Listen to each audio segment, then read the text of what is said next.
This week I'm in Bombay, or Mumbai as this brash, self-confident city is now known. It is India's economic nerve centre, the trendsetter of fashion, and of course home to the world's largest film industry. At the last count there were around 15 million people living here, and like any big city, the traffic is horrendous, and it has been estimated that breathing in Bombay air is the equivalent to smoking 20 cigarettes a day. No problem for me. The television company's generous offer of a chauffeur-driven limousine is in fact quite impractical here in Bombay. The traffic is congested by over 50,000 of these black and yellow taxis, which buzz around the place like angry bumblebees.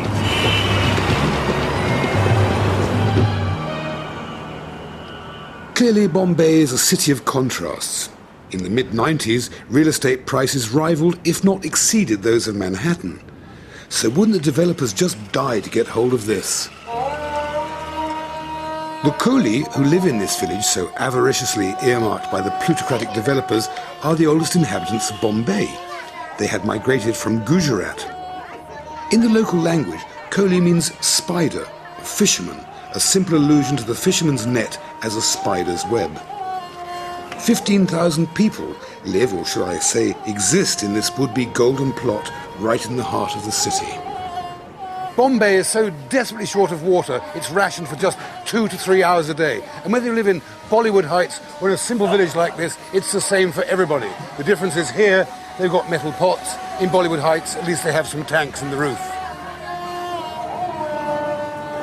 On a lighter note, and this is after all a food programme, here's a little bit about street food, something the people of Bombay, along with me, really enjoy. Here in the Cow Galley, or Eating Alley as it's known, you can enjoy freshly prepared snacks like samosas, onion fritters, masala dosas and pav bhajis. So here are 3 delicious Indian snacks a la Floyd. I've decided to go into business, so I've bought this food stall here in Bombay. One of the most popular dishes my colleagues, and therefore my peers, serve a thing called a pav bhaji, a very simple vegetable curry. And it's made from tomatoes, cauliflower, potatoes, peas, chili powder, this pav bhaji masala, which you can buy, or indeed get a really good Indian cookbook and make your own, turmeric, garlic, ginger, and onions. And it's all terribly simple, except they cook it on this blasted plancha thing. And they, who've been doing it for years, find it very easy. I will find it very difficult. But we'll start with the onions. And as soon as they soften, add some ginger and some garlic. Let those cook away for a little bit. I've had supreme technical advice this morning from the Bombay Ladies Department of the Good Housekeeping Institute, who've been peering over the counter all morning saying, no, it is not like that. But yes, it is like this. Then we put some tomato onto that. Some chili powder. Some turmeric. And then the most essential ingredient is the pav bhaji masala, which is a mix of red chilli, cumin seeds, coriander seeds, turmeric, to name but a few. Cook this right down now till we have a nice base. All the glorious colours of the Indian subcontinent. Then we'll add some cauliflower. Then we'll add some peas.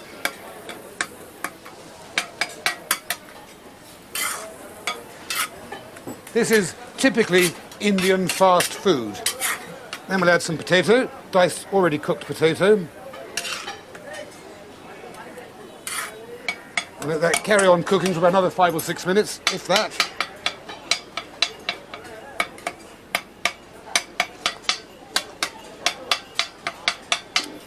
It's quite delicious and is traditionally eaten with one of these beautiful Indian bread rolls. And that is it. Close up, please. Excellent. My next dish is a simple dish of mashed potato, flavoured with coriander, chilies, chaat masala, get some from your local Asian store, salt, mint and ginger. All you do, chuck in some ginger, some mint, chilies finely chopped, loads of coriander, fresh coriander that is, chaat masala, which contains things like cinnamon and ginger, poppy seeds, dried mango, really nice stuff indeed. Some corn flour, some salt, then we have great fun. Then you roll it into little balls. Yeah. They're all standing behind me, shaking their heads and looking a bit bewildered. No more so than I, of course. Right, we've got 4 there. That'll do for the second. Let's rinse the old hands. Then we'll plop these in.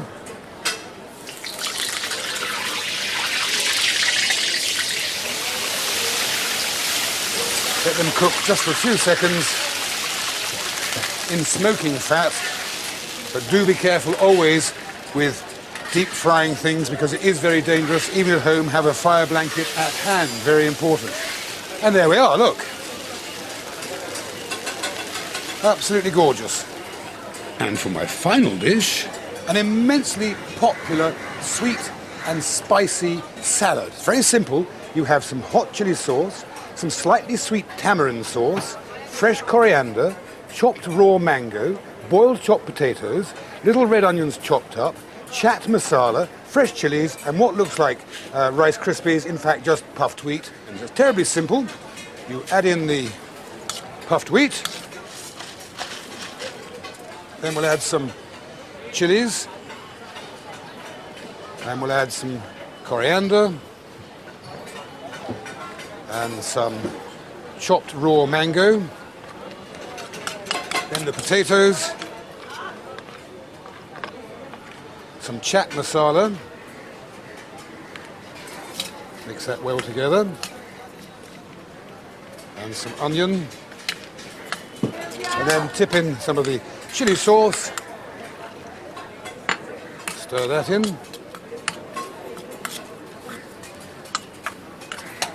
and then the tamarind sauce,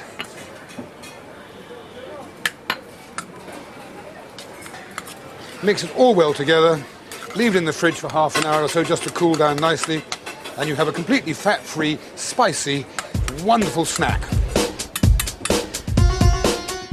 So to recap, a sweet and spicy salad of puffed wheat with coriander, chilies, tamarind and red chili sauce, garnished with crispy fried vermicelli, onions and fennel, and a pav bhaji, which is a very simple vegetable curry.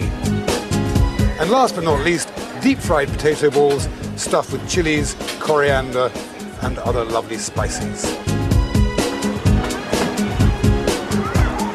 I know many of you wonder how I manage to always be so immaculately dressed, pressed and spruced. Well, I use a very special laundry service.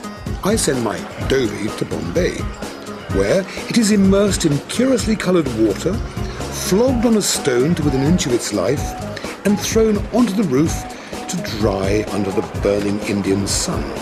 Something I would like to do to certain directors and television critics. But despite the apparent confusion, tons of clothes washed daily, dried and pressed with charcoal-fired irons seldom go astray.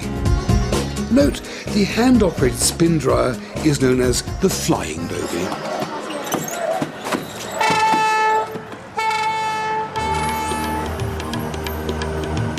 Viewers of the brilliant TV series The Raj Quartet and Staying On, or the film A Passage to India, will know all about hill stations. For those who don't, hill stations were created by the wealthy colonial British who headed for the hills to escape the stifling summer sun. So from April to June, they would decamp from Bombay with their servants, cooks and maids for the airy, cool bungalows high in the hills at Mataram.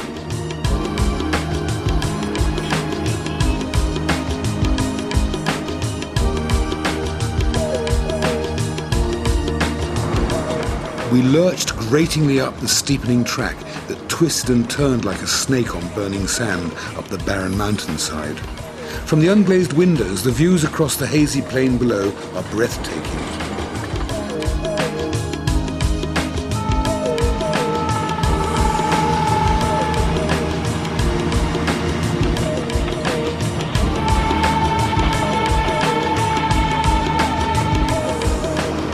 With a bruised bum and stiff legs, I got out at Mataran Station. Thank you. And continued my journey, as I did in 1907, by rickshaw. Motor vehicles are banned on environmental reasons and also to maintain employment for the local rickshaw pullers and pony train drivers. How the pullers cope with overweight producers, cameramen, tons of TV kits so cheerfully for so pitifully little, I'll never know. They apparently earn 40 rupees a day. But I'm pleased to say that at least our fat controller compensated them generously at the end of the day. Happily, now Mataran is still a summer haven for Bombayites, but it is fun to imagine what life was like in this elegant bungalow called Gulistan, Place of the Roses, in former times. It was built in 1902 for a British spice merchant, when manners, strict etiquette, social formality and a sense of divine righteousness prevailed. You can well imagine the social flowers of the day would sip tea on the veranda, close their eyes and think of England.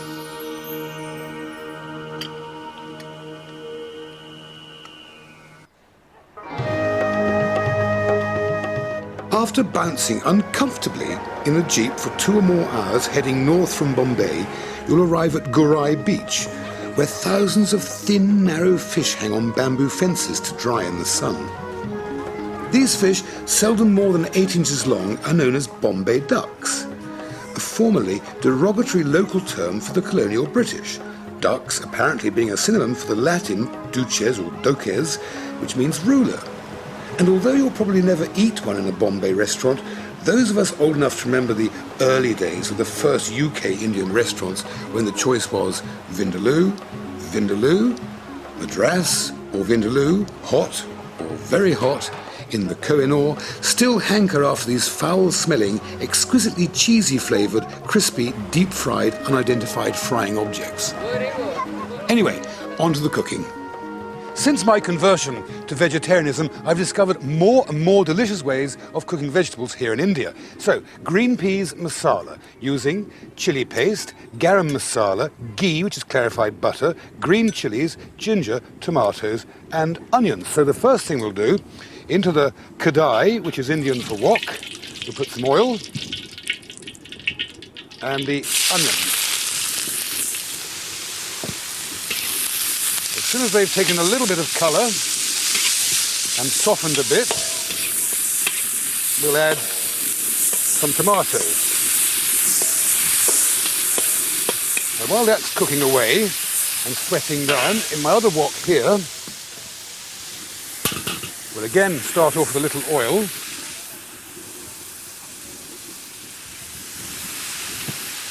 And as soon as that's a bit hot, we're going to crackle some fenugreek seeds and some cumin seeds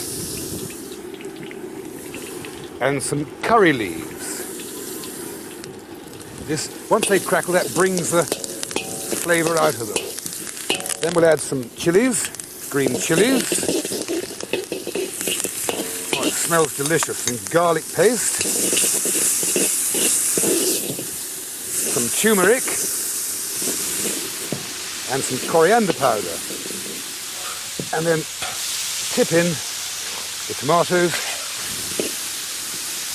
and about a half a pound of sugar For my sweet and sour green tomato curry. A little tiny drop of water. And we let those simmer gently away until they're softened. It is as simple as that. Meanwhile, over here, these have nicely come down, so we'll add some green chilies, some chopped ginger, some chili paste. It's quite a hot dish, this one. Then some garam masala. Stir all those around. Again, all helps release the flavours. Meanwhile, the tomatoes are coming on very nicely.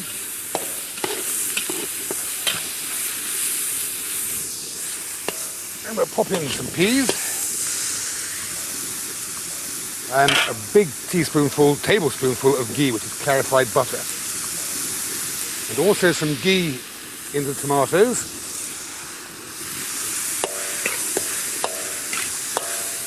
That's it. My dishes are nearly ready.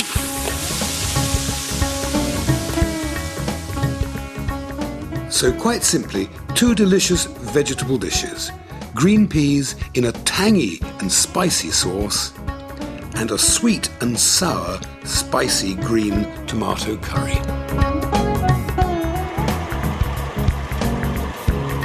Lassi is a very popular drink. It's made from yogurt, and you can have it salted or sweet or even with fruit. This chap sells about 500 drinks a day at only 10 rupees, about 15p. But what's unusual is it's served in these terracotta pots. Firstly, it keeps it cool. Secondly, it maintains its flavour, which is very nice, by the way. And thirdly, they're disposable. There's no washing up.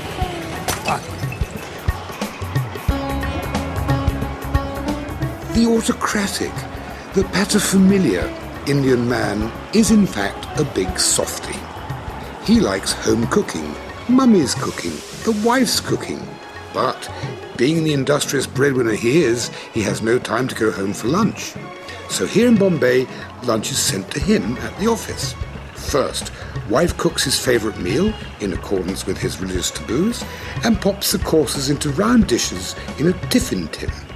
Second, she puts on the train to central Bombay, where it is collected along with 170,000 others per day by dabberwallahs, who load the tins onto a huge tray, which they bounce on their heads and deliver by foot and without error to the salivating executive. So, let's have a look at what the typical Bombay office worker might have for his lunch.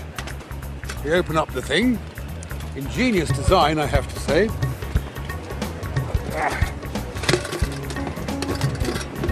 Pull that out. So, first one in here. We have fritters and chapatis. Under there we have cottage cheese and spinach.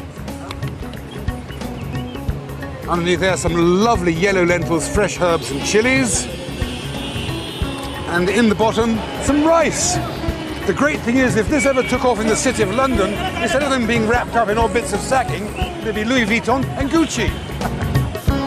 These particular tiffins are going to the managers of one of Bombay's busiest sari manufacturers.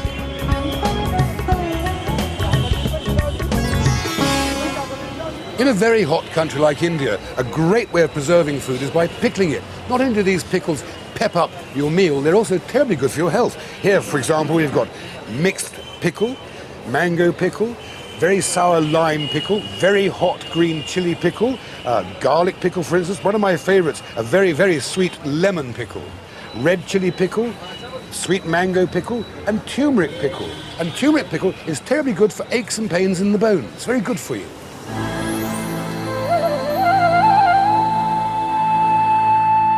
This magnificent archway was built in 1911 to commemorate the visit of King George V and Queen Mary to India. It's on the shore of Bombay Harbour and of course overlooks the Arabian Sea. It was also poignantly and inevitably the place that the British chose to depart when they left India in 1947. But more important than that, is an absolutely brilliant backdrop for my next cooking sketch. A very popular dish here in Bombay is a dansak, in this case a mutton dansak. It's a mixture of meat, lentils and vegetables with a wonderful spicy flavour. As usual, you must make a masala. And to do that, firstly, you will toast some coriander seeds, some cardamom seeds, some red chilies, some cinnamon sticks, some black peppercorns, some cinnamon seeds and some fenugreek. You toast those very lightly, then you grind them up with fresh garlic and fresh ginger, and you end up with this resulting rich ochre brown paste. First thing we do, however, is to get some onions, chuck them into the pot and fry them until they're lightly brown. We add in the masala and stir that well in with the onions.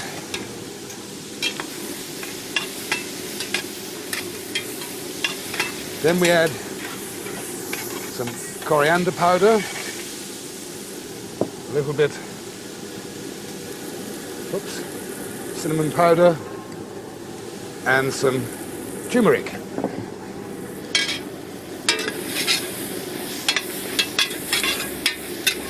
Then as soon as that's all cooked for a few minutes, we actually tip in the meat.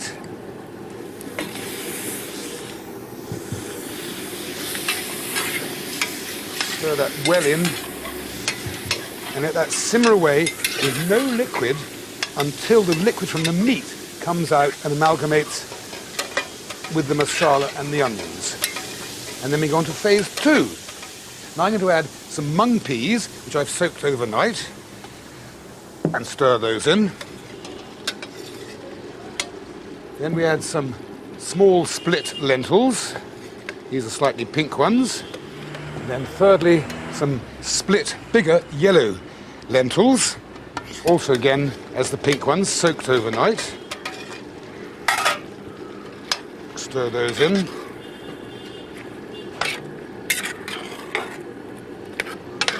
Then we add some chopped up pumpkin. And finally, some nice little baby eggplants cut into quarters. Pop those in as well and give the whole thing a really good stir.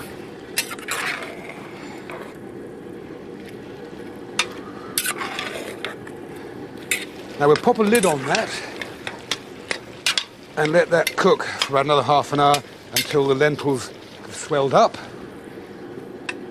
And as a final thing, when the dish is cooked, we'll be quickly frying some fresh spinach and popping that into the dish as well. But for the moment, this must continue cooking for at least another 20 minutes. I was feeling very proud of my mutton dansak when one of the chefs came up and said, "What is that?" I said, "It's mutton dansak." He said, "No, it isn't." But I'm telling you, it is.